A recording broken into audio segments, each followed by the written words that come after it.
I currently sit on the board of an organization called Black Urbanism Toronto, and for the last 4 years, we've been organizing and incubating the Little Jamaica Community Land Trust. Also, by trade, I'm technically an urban planner, and I also work as a consultant at a social purpose business based in Toronto called Monumental. Today's panel gathers a number of leaders from the growing movement for international Black liberation and land stewardship, specifically through the CLT model. For us, this panel is really the continuation of a year-long journey that first began at the inaugural CNCLT conference a year ago, this time last year. This since has evolved into a deeply rich and transformative journey for us, and a really important year of study as we come to understand and meet more Black-led CLT organizers from coast to coast.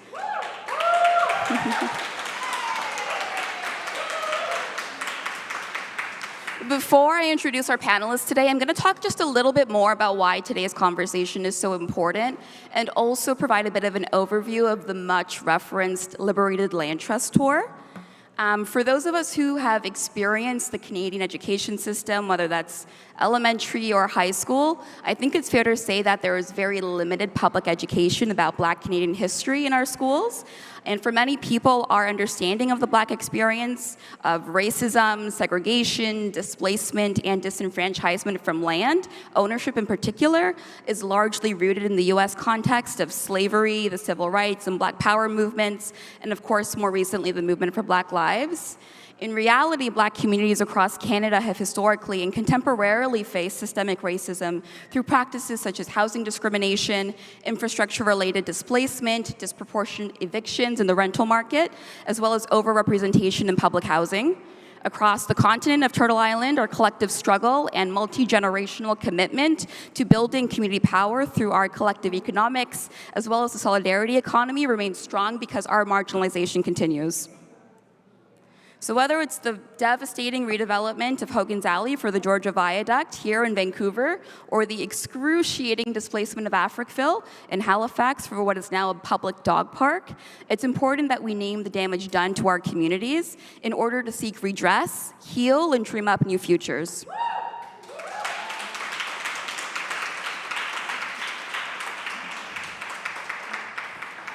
In the context of our federal housing agency, Canada Mortgage and Housing Corporation, also referred to as CMHC, which is a supporter of our sector and of the Liberated Land Trust Tour in particular, it has formally acknowledged its own role in the forced resettlement of communities like Hogan's Alley and Africville, specifically in 2020. In an announcement entitled "A Movement, Not a Moment," CMHC said that it would atone for past actions, but what could and should atonement look like? In the words of the National Black Food Alliance, based in the US, land has always been the foundation of our freedom dreams.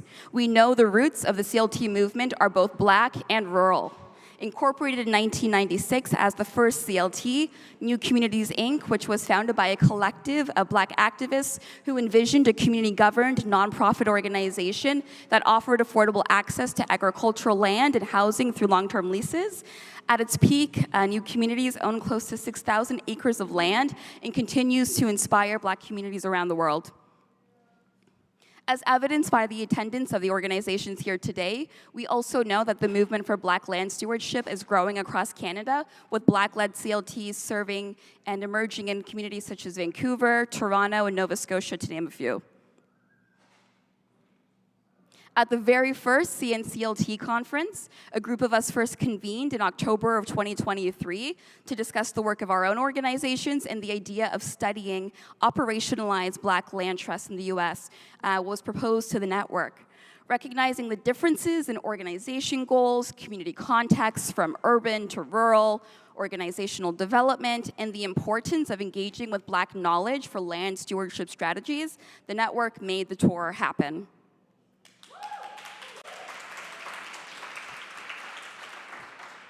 actualized in May 2024 with financial support from CMHC, the province of Nova Scotia, and the Community Transformation Centre.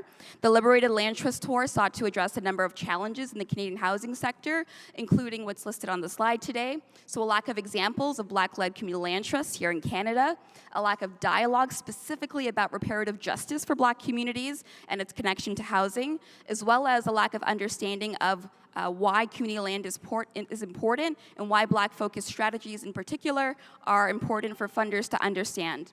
The tour was also an opportunity to strengthen relationships between Canadian CLTs, promote international knowledge exchange, and shed light on the relationship between both historical and contemporary land-based injustices, as well as continue to work with and educate aligned funders on the role of Black-led land trusts in our movement. This is another way just to say exactly that. The tour delegation included folks from Hogan's Alley Society, the Little Jamaica CLT, the Upper Hammonds Plains CLT, the Weymouth Falls CLT, the Down the Marsh CLT, again from coast to coast.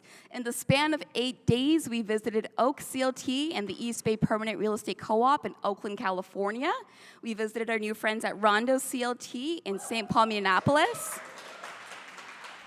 And of course, we were deeply, deeply honored to visit our friends at New Communities, Inc. It's important to note that the host organizations for this tour were selected based off of a number of criteria, but in particular, in the end, we wanted to pick folks who had a diversity in their real estate portfolios, had geographic context and an implicit Black focus, as well as other organizations that just resonated with the objectives of our learning tour.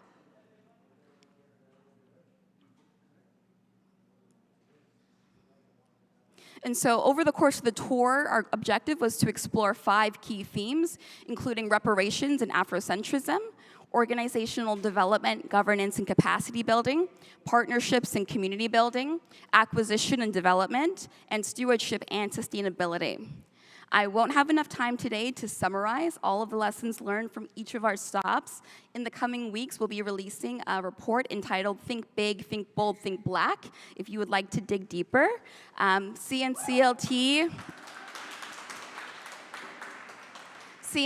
has also released a podcast available on all platforms, Spotify, Apple Music, that really is a coming together conversation from the Shareback event we hosted in August in Halifax. Please give it a listen. But I would like to do is take some time today to just thank the folks who we did get to meet on our tour. And so I'd like to express our deepest gratitude to the staff at Oak CLT, the residents at Cordero Corner at the Live Work Studios, the workers at the Hasta Muerte Coffee Cooperative, the core team of impassioned owners groups, and the East Bay staff who are working to keep communities of color in Oakland in place, while also investing in cultural renewal through restorative economics. Of course, our very, very generous hosts at Rondo, who have developed inspiring residential and commercial programs focused on a right to return and ownership for members of St. Paul's historic Rondo community, which was displaced by the development of the I-94 highway. My hope also is that Mikeya will speak to the organization's reparative economic framework, which guides their work and is a source of inspiration for many of the land trusts on the trip. I think something that was a massive takeaway from us as we met the folks at Rondo was how unapologetically focused they were in their mission in being Black-led, Black-serving, and Black-focused. And then last but not least, we had the opportunity to travel to Albany, Georgia. In the very deep south, we visited Resora, which is a 1,600-acre former plantation that is now owned by New Community Inc. Operating now as a retreat center and agricultural education center. The site was purchased using settlement funds awarded to the group as a result of the discrimination that they experienced from relief programs by the U.S. Department of Agriculture. It was our honor and privilege also to meet with Mrs. Shirley Sherrod, who was one of the founders of the CLT movement, and she was extremely generous in her sharing about her own lived experiences and her experience growing up in the Deep South and how hard it is to advance the work of the CLT movement. To continue to advance movement building, the network also hosted a shareback event in Nova Scotia this past August, hosted at the Black Cultural Center based in Cherrybrook. We also had wonderful hosts at Akuma and the Africville Museum, who are also here today, so thanks for showing up.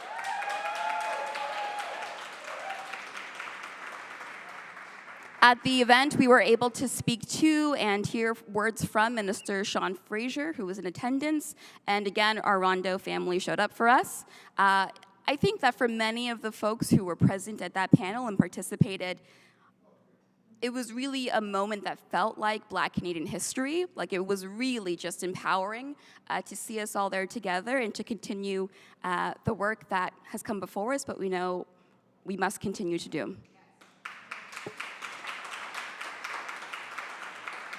So what's the plan? As Black-led CLTs, we are united by our shared histories, and we are confronting these injustices through strategic land acquisition and development, which enables us to reclaim and revitalize our communities, preserve cultural heritage, and drive economic empowerment. We're also dedicated to building a future founded on reparative justice, where our communities are revitalized, our voices are amplified, and our legacies are preserved and honored. Our goal is to transform our shared history into a powerful force for equity and justice to create sustainable, inclusive change for future generations. So with that context, I would love to introduce our wonderful panelists who are here today. I'd also like to say that we are inviting a new friend to the conversation today from Seattle to also briefly present on the Africatown CLT before we kick off the conversation.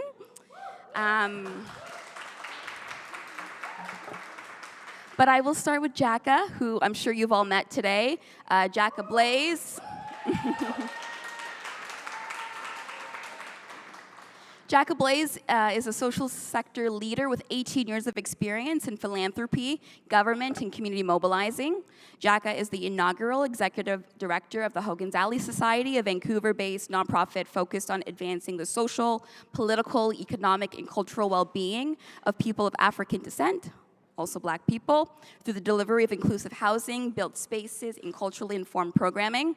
Djaka is the founding director of the Foundation for Black Communities, the first philanthropic foundation for Black communities in Canada, and is a How Women Lead Fellow in their first Black cohort. Djaka is now a guest on the unceded and occupied ancestral territories of the Squamish, Tsleil-Waututh, and Musqueam nations. Shekara Grant. Shekara's bio is very long. Shekara lives in Cherrybrook with let me start from the beginning. Shekara Grant lives in Cherrybrook, one of over 50 historic African Nova Scotian communities in Nova Scotia. In 2019, she obtained her undergraduate degree with combined honors in sociology and French, and is currently pursuing a master's in sociology at Dalhousie University with a specialization in African Nova Scotian communities. To support her studies, she has received both the African Nova Scotian Graduate Scholarship and the James R. Johnson Graduate Scholarship, which are awarded to 3 and 1 Black students per year, respectively. Shekara is very passionate about preserving the cultural identity of African Nova Scotians while identifying ways to ensure that the 1752 Peace and Friendship Treaty made between the British and the Wabanaki Confederacy that affirmed the Mi'kmaq's right to self-determination can be honored, respected, and implemented in a contemporary society. In 2013, Shekara founded the Weymouth Falls Community Land Trust with the mission to provide a platform for a vibrant community voice that stewards the land of Weymouth Falls by intersecting opportunities for growth and development with historical preservation of its cultural identity and its assets. Their purpose is to create a passionately empowered and actively engaged community that is a deeply rural Black loyalist settlement, of which Shekara is an 8th-generation descendant.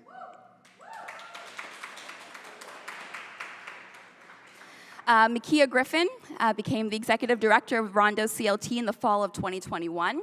In this role, she oversees all facets of the organization, setting strategic direction to effectively meet mission, grow impact, and realize a bold vision for the future. Prior to joining Rondo CLT, Mikeya served as executive director of Minnesota's largest homeowner association and only private city in the state of Minnesota. During her 5-year tenure, she successfully increased member participation, established strong governance, and streamlined operations. Mikeya's career spans the public, private, and nonprofit sectors, including roles at HUD and Land Bank Twin Cities. Mikeya has more than 20 years of experience in organizational development, business development, affordable housing, and community development. In that time, she has created and championed many affordable housing and economic development initiatives centering BIPOC and low-wealth communities.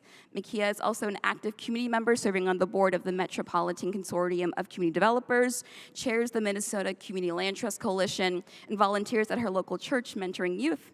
Mikeya was most recently appointed by Governor Walz to the Minnesota Higher Education Facilities Authority.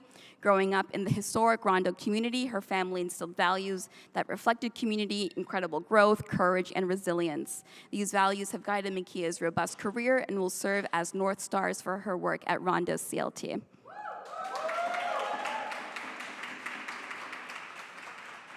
Last but not least, recognized by Seattle Times as one of the 13 most influential people of the decade shaping the region, Wyking Garrett is a third-generation community builder, social entrepreneur, and current president and CEO of Africatown Community Land Trust in Seattle.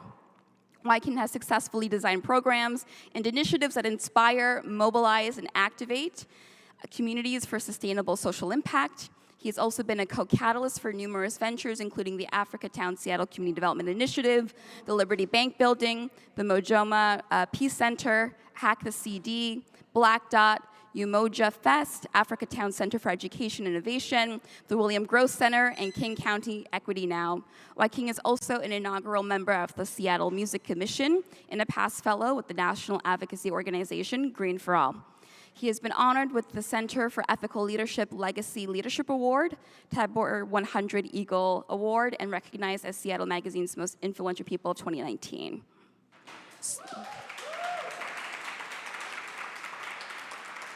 So before we kick off the panel discussion, I'm just going to give a few moments to Wyking to talk a little bit more about Africatown CLT as our new friend on the panel, and then we'll kick things off.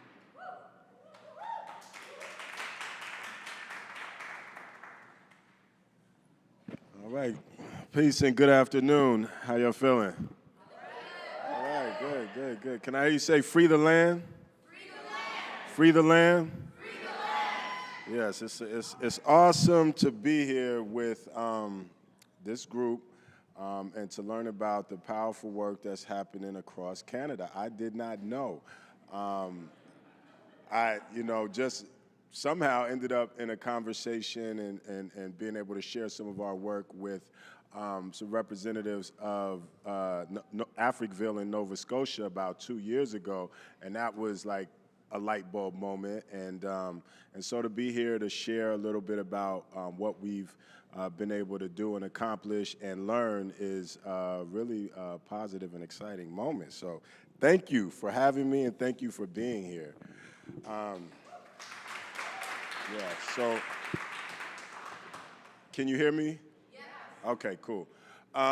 So heard a little bit about me. My family has been in the Pacific Northwest and Seattle specifically since around World War II. Black people have called Seattle, and particularly what is the Central District, belovedly our Africatown, home for about over 140 years. One thing I guess we may have in common is that one of our kind of founding pioneers, William Gross, who bought 12 acres of land and began to subdivide it for other black families to settle on it, establishing the community, he worked on the Underground Railroad prior to coming, negotiating safe passage for black people escaping enslavement into Panama and Canada. So I guess that has a little bit of a connection there. And our work really continues his legacy of making space, right? Our community, which was at one time reported as 90% black, has faced significant amount of gentrification and displacement due to the decades of anti-Black policies and practices, from redlining. I'm sure everyone here is familiar with all of that, right?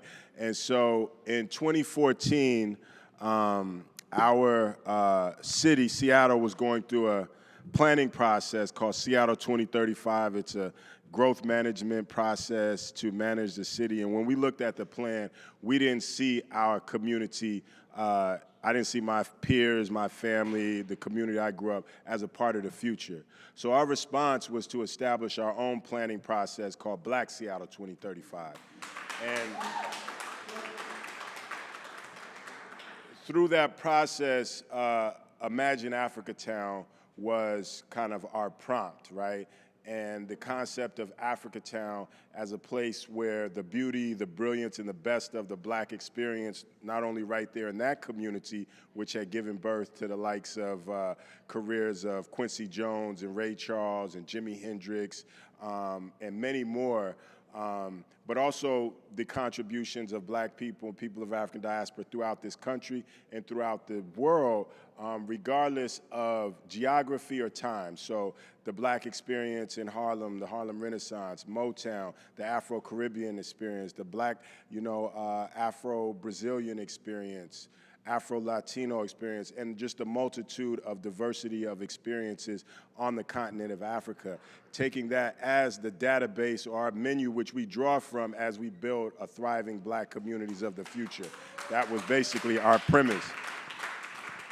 And so through that planning process, we understood that, talking about community and how we want to be was kind of not going to be relevant if we didn't have land, right? We know the land is the basis of freedom, for one, but just our existence, right? And so the Africatown Community Land Trust was founded in 2016 as a vehicle, as we had a few particular properties which we were in a struggle for. One was the site of the first Black bank or the second Black bank west of the Mississippi, which was founded in 1968, called Liberty Bank. My grandfather was one of the co-founders, and that site we were striving to make a landmark. And so through a struggle about that site, we ended up in a development partnership where we established an MOU with another affordable housing developer to develop the property into affordable housing and commercial space to continue the legacy of the bank, which was established to give access to capital and economic mobility that was being systematically denied to our community. And so that project became our first development project that we were a part of. And that was, it opened in 2019. It's now home to one of the Communion Restaurant and Bar and Grill, which is one of the 12 best new restaurants to open in the world. It was credited in 2019. Right, and there's also a barbershop that has been on that corner for 30 years plus that was at risk of displacement across the street by another development.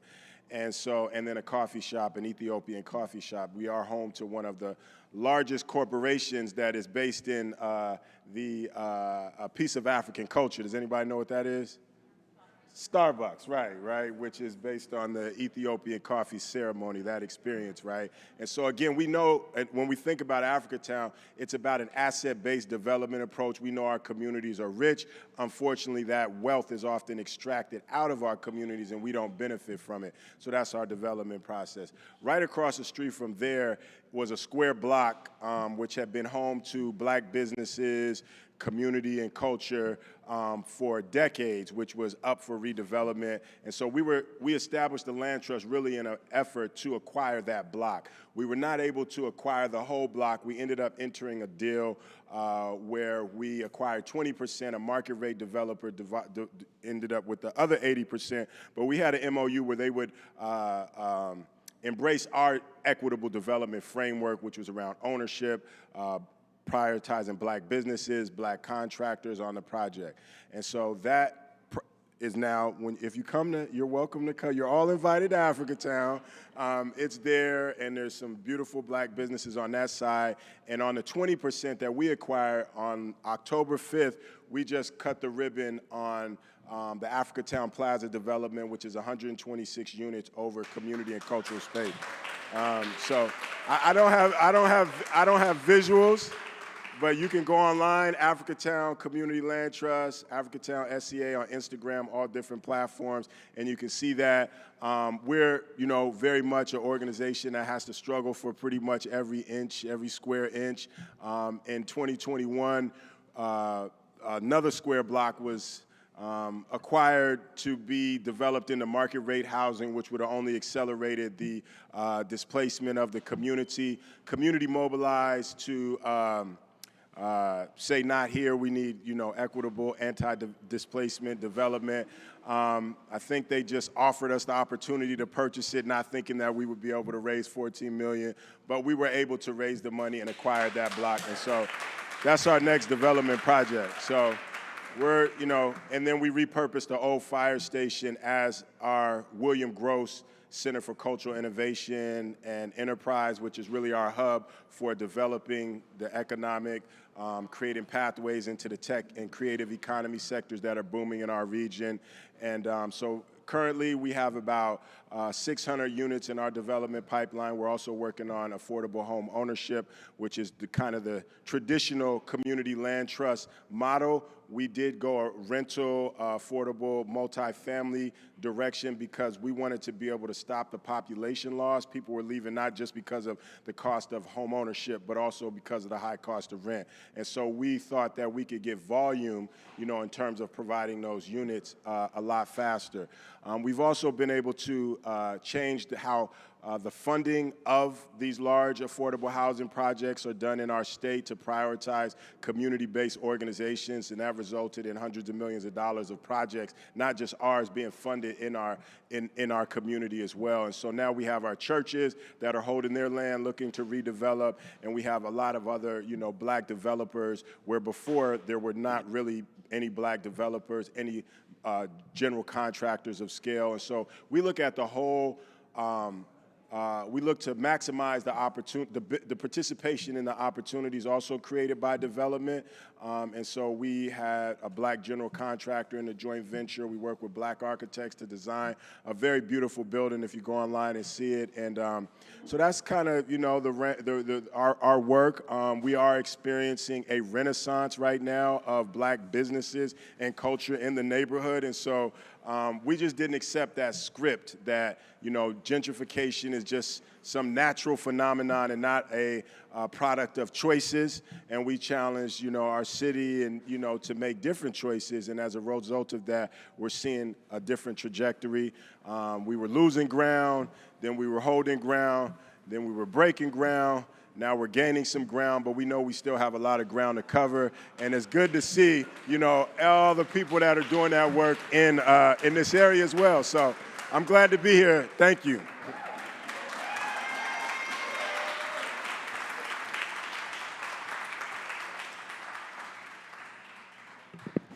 Thank you so much, Wyking.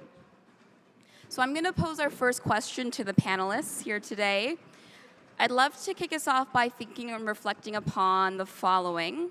So why and how does your organization work to advance reparative justice for Black communities through the CLT model? Why is it important for your work to be in relationship with other Black-led organizations that are a part of this movement? And for those who were on the CNCLT tour, what was something you learned during the experience that shaped or shifted your motivation for doing this work? Does anyone want to kick us off? I might ask Shekara. Is it on? Hello, can you hear? Okay. Mm-hmm. Yeah. So the question was around reparative frameworks and also connecting it to the tour. So obviously I want to talk about Rondo, as we always do, but I'm going to leave that because Mikeya will do that. But I think something that was really crucial for me when thinking about what a reparative lens can look like in our context in Nova Scotia is that there are a lot of deterrents that, I'm sure both of you have to deal with, that are trying to stop organizations from serving specific equity communities. They're trying to stop you from providing housing specifically for Black communities, specifically for Indigenous communities. And in Canada, I don't think we're having that conversation yet, but we know that if it's happening in the States, it's gonna happen to us as well. So I would say in terms of our reparative framework, something that's really big that I've learned is to try to figure out what are the cultural nuances that make your community special. So I don't want to talk about you because you're right there, but with Rondo, so for example, the language that I really picked up on from them using is that when they're talking about the community that they serve, they say, we serve the community that was displaced by the I-94 highway. Well, everyone that lived there that was displaced by the I-94 highway are Black community members. And so I think that type of language is really crucial so that people really understand what we're doing. So given my context in Weymouth Falls, for example, everyone in the community of Weymouth Falls went to segregated schools. The last segregated school in Nova Scotia closed, I think, in the 80s or early 90s. And so that is a cultural experience that we can draw and speak about. So, for example, our land trust seeks to serve folks that attended or descendants of people that attended the Sam Langford School, which was the segregated school in our community. So I think, those strategies in language are really, really important. Hi. Whew, okay. First of all, thank you. I am so happy to know that we are not alone in this work. And I think that's what's important about the movement of Community Land Trust and its ability to be a steward and liberator of, I think, of just what happens to us as community, as people. And so I come from city of St. Paul, and I grew up in a really wonderful place called Rondo neighborhood. I didn't really understand that highway infrastructure, racial covenants, redlining, and other policies outside of just one of the first major wounds to the community, much like Africatown, make sure I'm saying that right, okay, happened, where just all types of different policy, from credit.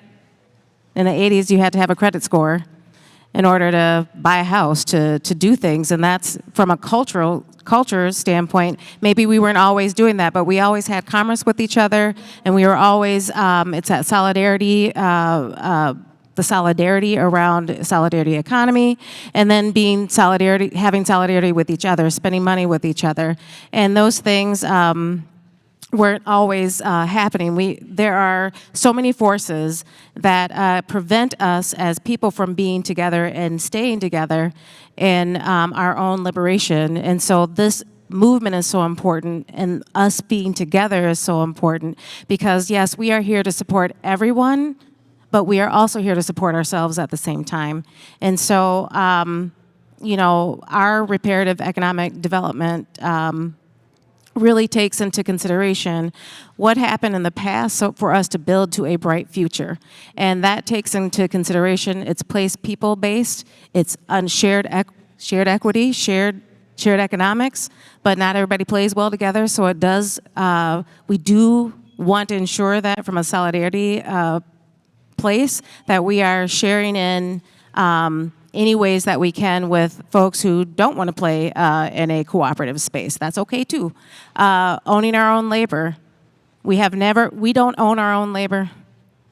And so how can we do that through worker-owned cooperatives to data? Like, how do we make sure that we're doing that and serving ourselves better in the democratic process? And really culture as a form of economic drivers and healing. Because if I don't live in a community that looks like me, then I don't think there's any hope. And so that's been very important to the work. And being able to understand, yes, it was 94. Yes, Highway 94, sorry. Yes, it was other urban renewal policies, other even historic tax credits, opportunity zones. There are so many things that happen that from a lens as a policyholder that are created that are supposed to be good and spur economic developments for communities, really just continue to displace if we're not ready to develop our own communities. So what Rondo Community Land Trust has said, look, we are here, we are unapologetic about the fact that we will go out, we seize land. I mean, we had to buy it, but you know what I mean. We're making the way and bringing people along in the process. And Rondo Community Land Trust, we do everything from housing, rental, home ownership, to economic development. And we were the first community land trust in the state of Minnesota, born out of the Black experience through Rondo residents who were being displaced from their homes. To now there are 14 other community land trusts in the state of Minnesota who are formally organized under a coalition. I also serve as the chair of that coalition. But we've been able to amass this power together as a coalition to where in the home ownership space, last year alone, $68 million from our Minnesota Housing and Finance Agency, that's not federal dollars, that's state dollars, went to the Community Land Trust for affordable housing projects in the state of Minnesota. That's 50%. That's 51% of the awards that they gave. And so for us as a Black-led organization, we're like, hey, we need to make sure that those dollars are going directly to the people and directly in the places that have had the most impact and the most harm. And so that's what we've been able to do. And it's real, again, it's important that we come together in solidarity because we have lived the answers we seek.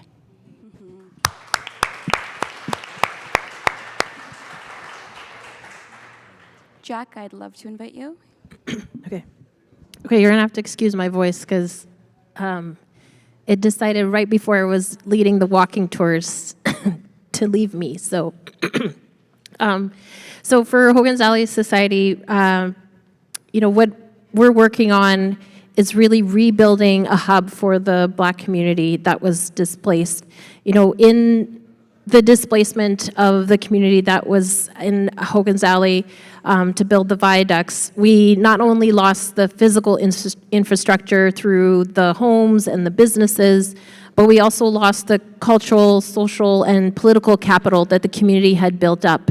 And so for decades afterwards, we haven't seen a hub again in Vancouver for the Black community, and that's what we're working to rebuild, right? Like through built spaces so people can have places to go, whether it's through homes or other social infrastructure like a Black cultural center, but also spaces for businesses, and spaces for nonprofit and community programming, and places where community feels welcomed, safe, and that they belong. I think one of the big things that I took away from this experience of going on the study tour was this shared legacy that we had of displacement, dispossession, and that we're across Turtle Island in these various communities. Sorry. And that the story was very similar of displacement, dispossession, and erasure of our histories and of our communities. And so the displacement of our communities was a result of active systemic anti-Black racism, classism, and discrimination. And these were not isolated experiences. And so we need to have a coordinated response across our various communities where we're sharing lessons, where we're supporting each other, sharing our approaches and resources. And because at the end of the day, what we're fighting against is white supremacy culture, the impact of colonialism and the violence that it brought on communities, and the tactic of divide and conquer. So that came up, I think, earlier in the conversation this morning of the importance of being united as communities. We're all going to have different opinions, different experiences, different backgrounds that we're coming from. But we need to be united on what we're trying to build for our communities and to be thinking about future generations and building for that. I'm going to move us to our second question and invite you to join us, Wyking. It'd be great to get an understanding of what Black land stewardship looks like and means for your organization. How exactly are you being culturally responsive while also building community wealth and power? Sure. So we are, we emerge from the community, the board, our board, all the people that organized around this were, primarily legacy residents of the neighborhood and descendants of such. And there was others that supported as well. But we're community first, so at all stages of our development process, we are a developer, so we develop our buildings. We engage community across a spectrum, right, from, all generations. We just lost one of our matriarch kind of queen mothers of Washington State, Dr. Maxine Mims, who built a college from her her kitchen table to serve community. And yesterday we had a presentation about Africatown Plaza, and she was right there at our design cipher, right? So even how we changed the language, design charrette, a lot of the language is not really responsive to our community. A lot of things circle around things that the community already does, events that already exist in the community. So rather than try to have a planning event to get input, we go to the events that already exist in the community or help facilitate events that the community actually wants or needs more. And then from that process, have people involved in the community. Our marketing processes as far as affirmative marketing to, make sure that the community members who have been displaced or risk of displacement have access to this space as a land. So the first building, Liberty Bank building, is 115 units over about 3,000 square feet of commercial space. Like 90% of that building leased up with people who had ties to the community, right? And all three of the commercial spaces, right? And so we had a process to prioritize third space commercial tenants, right, that actually facilitated reconnection, because the type of displacement that we've experienced has been traumatic. So there's people that won't come back to the community because of the emotional reaction, or they come back and they cry because of how, Big Mama's house, which was like the place where everybody went for Thanksgiving and all that, how that might have been taken out of the community, or what happened in terms of even inter-family issues. So, we're very much in constant dialogue with the community, but we are also, in the fabric of the community. So I hope that answers the question. But we always go back, and for example, Liberty Bank building has primarily studios and one bedrooms. But Africatown Plaza, what we heard the response was that we need more family-sized units. So Africatown Plaza has a significant number of 3-bedroom and two-bedroom units, right, being directly responsive to the needs expressed by community. So that's some of the examples. Absolutely. Would anyone else like to share about your cultural responsiveness? Well, I had the pleasure, of course, like I said, growing up in Rondo, and I don't know about you all, but our communities get studied to death. People come in, they ask, what do you want? And then there might be a little money for planning, then nothing happens. And so being culturally responsive to my elders and their work is first, and then bringing in youth to be able to understand why it's important we are doing things in a certain way. So we have something called our Right to Return to Rondo, and we prioritize with the funding that we get or that we have been able to advocate for, significant investment for folks to come back to the community. We were able, through policy work, to be able to also work with the city of St. Paul, who, by the way, offered like a little apology to the fact that they kind of destroyed, helped destroy our neighborhood. And, didn't really put anything behind that.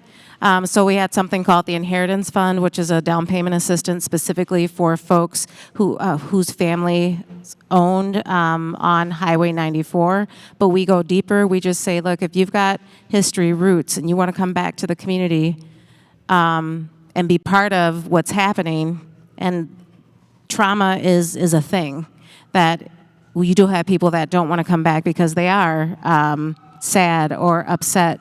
And so we've been able to advocate for policy. We've been able to be responsive to that trauma.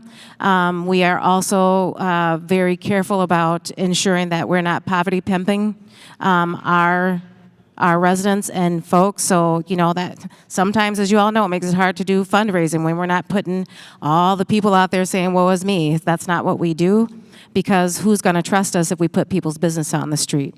So we help save Mom's House. We work through our neighborhood legacy and others to be able to craft ways and be emotionally responsive to individuals, while we're also working on community-wide projects that the community has said that they wanted. So our ensuring that we maintain Black presence in the community through a cultural arts, African-American cultural arts corridor, which is going to be on Selby Avenue in St. Paul, and being able to capture buildings and land that we know that we can turn into space, giving our business owners that are in the community first right of refusal in any of our commercial spaces. Or if it's a lease situation, we are looking at $7 a square foot and a $45 a square foot market right now, supporting our business owners.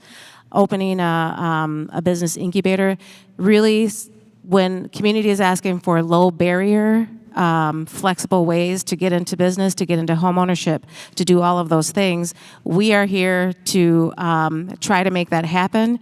And sometimes that can be difficult. We're the ones doing all the twisting with all of our any of our federal applications or those kind of things like that, and trying to be really savvy about how to get around some of the rules to be able to make it to do what we need to do, because we can't close either, right?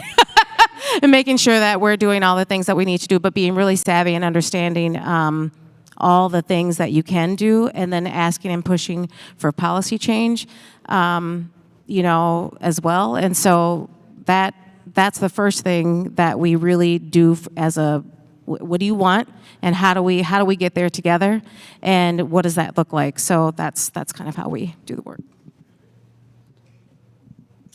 Okay.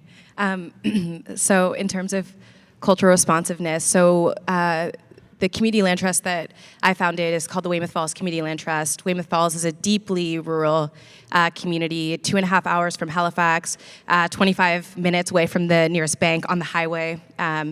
So services, you know, all of that stuff is very, very difficult for the community. And safe space, being honest, like when I started this, I was like, okay, well, like everyone's talking about housing, so like we're gonna build housing, we're gonna like buy land, and then we're gonna build housing for the community. And once we actually started to like engage with the community, our first activity was to do community mapping. So we went into the community and we said, this is what we see right now. You know, it's a rural community. There's a lot of trees. It's you know, there's a lot of nature. What does this mean to you, and what do you see when you look at this? And I was amazed by what came out of that session, because people were identifying community spaces that no longer exist, but they're so significant to them that, you know, they still have fond memories that they were willing to share in this space. And, you know, just to be clear, Weymouth Falls is a 2,800 hectare community, according to the provincial boundaries. So there's a lot of space here to actually do things if we wanted to. But I think what's more important to us and to the community is that we actually create community spaces that they can benefit from. So like I said, currently we do have residents that are struggling to stay in their homes. And so for our land trust, we want to figure out how can we support them. Ownership is not necessarily our priority. It really is stewardship. It really is, you know, making sure that people are living well. But I do think that the gap and the thing that the community has told us they want to see is more cultural spaces, you know, more places to gather. We have a lot of seniors in our community, and there's really no space for them to come together. So yeah, for me, it was a whole like 180, 360 once we actually started talking to the community about what they need from us. Djaka? Yeah, what I would add is that what we're working against is the erasure of the community. And so in doing that, in the spaces that we're looking to build, and we're currently working on our first development, we really want to, have a physical space that represents community. So we had a community consultation session led by a Black-owned architecture firm here locally to develop some Afrocentric design principles that will guide that development. Recognizing the diversity of the African diaspora, trying to bring in those aspects from our local perspective, and being able to show visibly see representation of the community of the Black community here in Vancouver through these developments. But then also in the design of the building, making sure that we're accommodating the needs of the community. We had our housing solutions lab that did research on the experience of Black renters in Metro Vancouver, and they spoke to significant amounts of anti-Black racism that they were experiencing in trying to access or retain housing, but also that they was struggling to find housing that was suitable to their living situation, whether it's needing larger family accommodations or fully accessible units, and that are actually affordable for their community. So it's part of that, the physical structure and how the units are designed, the affordability, and then also that we're working on building homes, but also community. So not just having a building with units in it where people go in and out, but creating a design and that will encourage people interacting and having the space to come together and rebuild that community. So our final question, to your point, Mikeya, about policy change, for all of you, are there any critical policy wins or precedents that you've seen that have really transformed how you think you can do this work? And for those of you who are experiencing success in scaling, are there any particular keys to that success that you would endeavor to share with our emerging land trusts here across the country?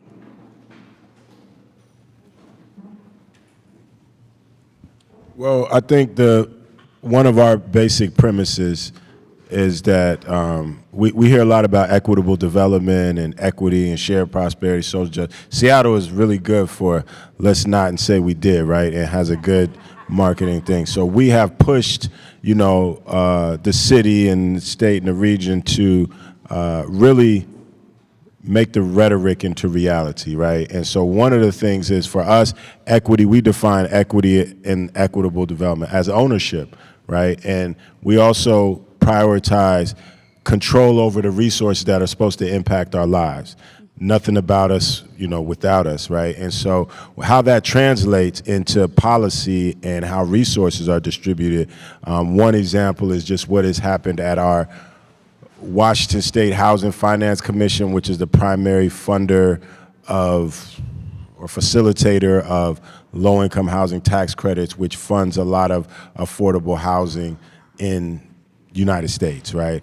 And so within that criteria, there have been maybe 35 years of the program, $15 billion allocated, no projects with Black developer, no projects with Black general contractors. So we challenged that, and that changed the criteria for measuring now includes what they call buy and for, right? So, prioritizing community-based, and it didn't just stop at development. Now we're starting to see that go into other areas of state funding and coming down to the city.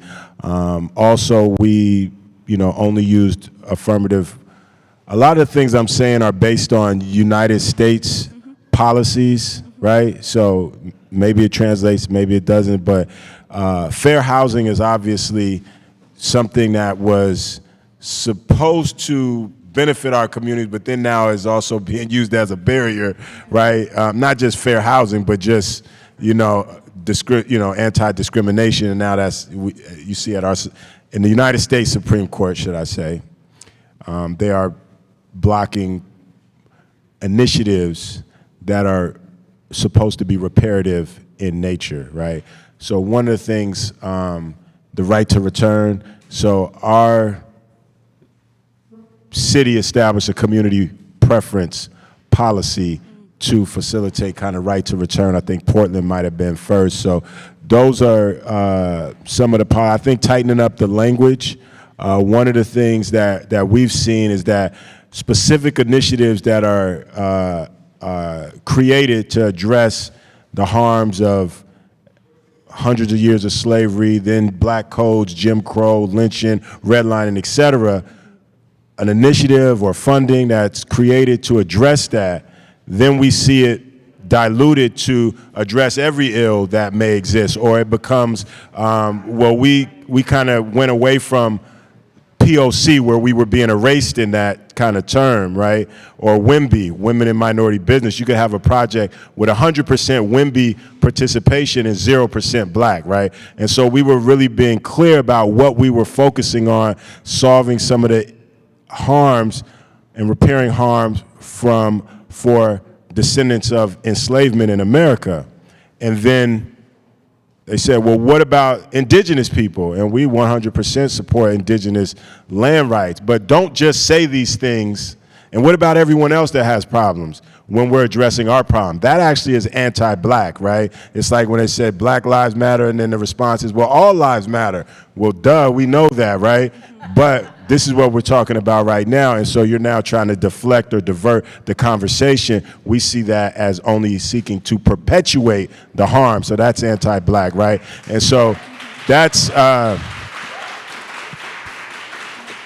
that I think some of that real clear language can make sure that things that start off supposed to address our issues gets to the end goal, right? Because we saw in America, affirmative action started off as like reparations light, but then the greatest beneficiary of affirmative action is who?